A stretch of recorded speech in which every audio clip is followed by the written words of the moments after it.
Mobile éligible acheté. 14h, 16h, Brigitte Lahaie, Sud Radio. Avec Michel Odoul aujourd'hui, fondateur de l'Institut français de Shiatsu en France. Et Émilie est avec nous. Bonjour Émilie.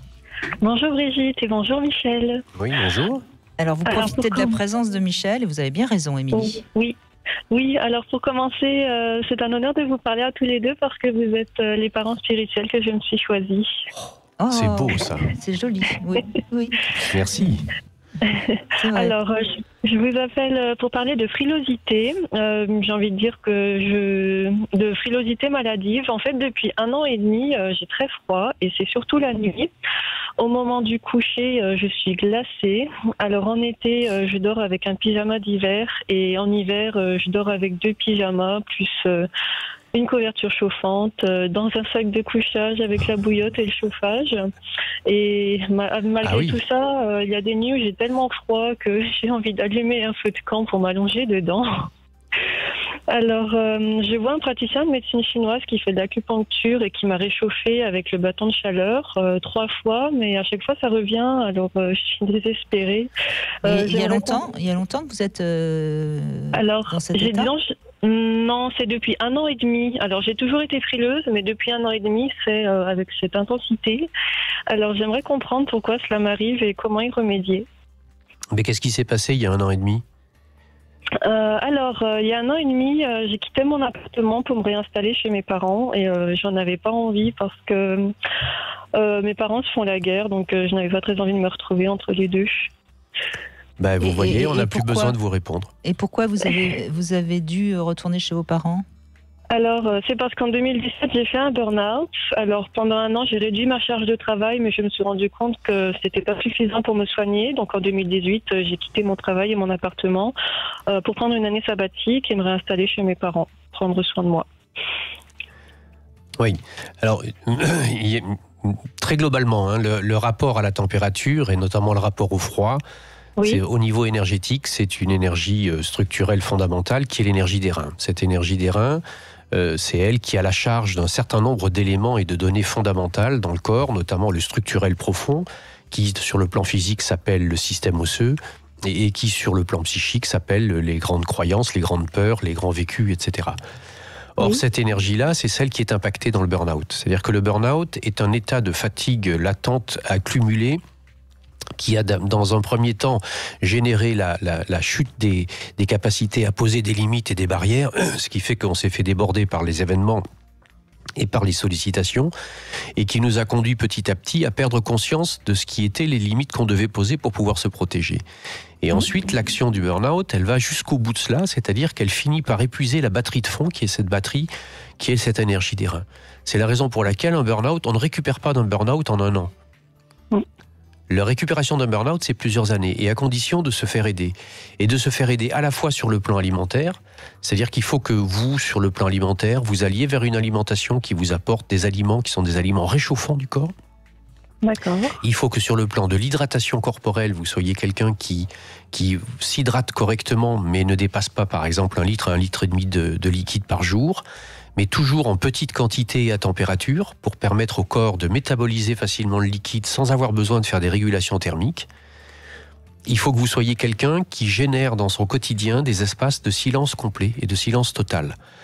Les moments et les espaces de silence sont des moments dans lesquels quelque chose peut se reconstruire et se restructurer au fond de nous.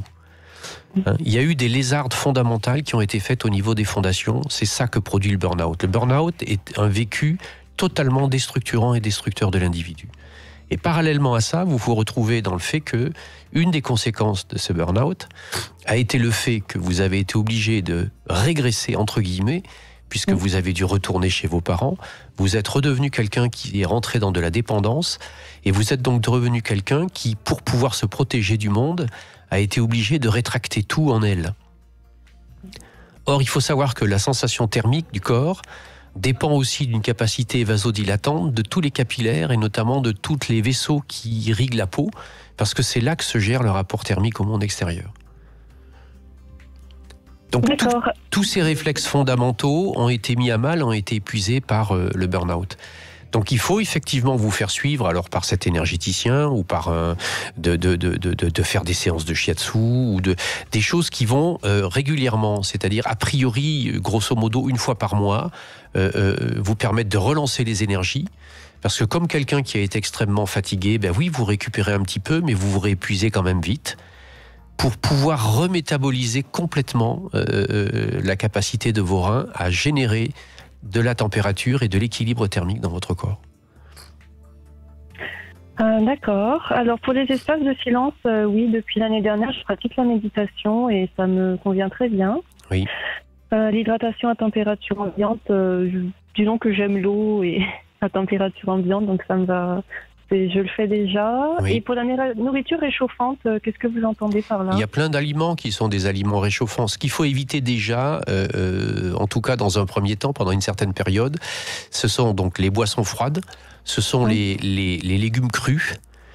Il faut éviter de consommer des fruits à la fin des repas. Si vous voulez manger des fruits, il y a des fruits. Finalement, c'est tout ce qui demande une digestion un peu plus... voilà, tout ce qui complique la digestion est fragilisant. Or, les deux vecteurs qui dans le corps sont les plus grandes pompes à chaleur, parce qu'ils en ont besoin pour leur métabolisme, c'est l'estomac et l'intestin grêle. Pour pouvoir transformer les nutriments, c'est-à-dire la matière en énergie, il faut beaucoup de chaleur. Et donc, plus vous allez faciliter ce travail digestif, et plus vous allez vous permettre d'avoir à votre disposition le potentiel et le capital chaleur pour aller ailleurs. C'est intéressant de voir. D'ailleurs, quand je veux dire, sur un plan tout à fait simple, après manger, on a souvent plus froid parce que justement, on est en train de digérer. Oui, c'est quelque chose qu'on a tous remarqué. Sauf que malheureusement, souvent après manger, qu'est-ce qu'on fait ? On reste inactif, on ne bouge pas le soir, on reste dans le canapé, etc. Alors que le fait de manger est quelque chose qui nécessite au contraire le mouvement. La marche digestive est quelque chose d'important. Le premier conseil thérapeutique que je donne aux gens qui souffrent de ça... On déconseille de manger beaucoup le soir avant d'aller se coucher. Voilà, ou sinon, il faut acheter un chien. Parce que le chien va nous promener. Et donc, va nous obliger à aller bouger, à marcher, etc. Parce que la structure du corps est ainsi faite que la structure de l'estomac, le poids, la gravitation naturelle font qu'une digestion, c'est fait pour se faire debout et en mouvement, mais pas allongé. Plus généralement, parce que je suis sûre que ça intéresse tous ceux qui nous écoutent, en tout cas tous ceux qui sont un peu frileux, on sent bien que chez vous, Émilie, il y a plusieurs raisons. Hein, mais généralement, tous ceux qui sont frileux, c'est quoi quel est le fonctionnement de l'organisme de quelqu'un de frileux? C'est-à-dire que quelqu'un de frileux dans l'organisme, c'est quelqu'un chez qui il y a des mécanismes de combustion qui ne se font pas correctement, et notamment qui ne vont pas à la périphérie. C'est-à-dire que la sensation du froid n'est pas quelque chose qui est généré par de l'interne, c'est quelque chose qui est généré par des perçus ou des sollicitations qui viennent de l'externe. Ces sollicitations-là, c'est la peau qui est capable d'y répondre. Par exemple, il y a un courant d'air froid, qu'est-ce qui se passe ? Nous allons avoir la chair de poule. C'est-à-dire que notre organisme va générer la contraction des muscles arrecteurs des poils, qui va amener donc de l'activité, de la chaleur et de l'énergie en surface. C'est ce qui va protéger donc l'interne. Il y a les poils qui se dressent aussi pour... Sauf que comme je l'expliquais, après un burn-out, on a perdu l'habitude de se protéger, de se défendre. Oui, mais tous les gens frileux n'ont pas fait un burn-out. Ils ont en revanche rencontré des situations dans lesquelles ils se sont sentis en tension et ils ont eu du mal à se protéger. D'accord. On est toujours dans quelque chose qui est... La première des manifestations, par exemple, on dit souvent que la problématique, par exemple, des pieds ou des mains froides, qu'on peut appeler aussi l'acrocyanose, c'est une problématique qui est plutôt féminine parce que c'est lié à un fait hormonal, etc. C'est vrai dans ce qu'est la manifestation. Mais en revanche, c'est aussi la conséquence d'un certain nombre de vécus qui font qu'à un moment donné, eh bien, on se rétracte en soi et on retire des extrémités, donc des capillaires qui sont dans les mains et dans les pieds, le sang qui amène cette chaleur. Or, le sang, c'est quoi ? C'est le cœur qui bat, c'est la pulsion de vie, c'est la joie, c'est la confiance, c'est la tranquillité. Et c'est vrai qu'encore aujourd'hui, on va plus laisser un garçon se manifester et dire à une petite fille, tiens-toi tranquille, mets-toi de côté. Absolument. Et donc, c'est pour ça qu'on a les mains froides et les pieds froids. Et qu'on a besoin de vous pour nous réchauffer. Formidable, la vie est bien faite. C'est ça.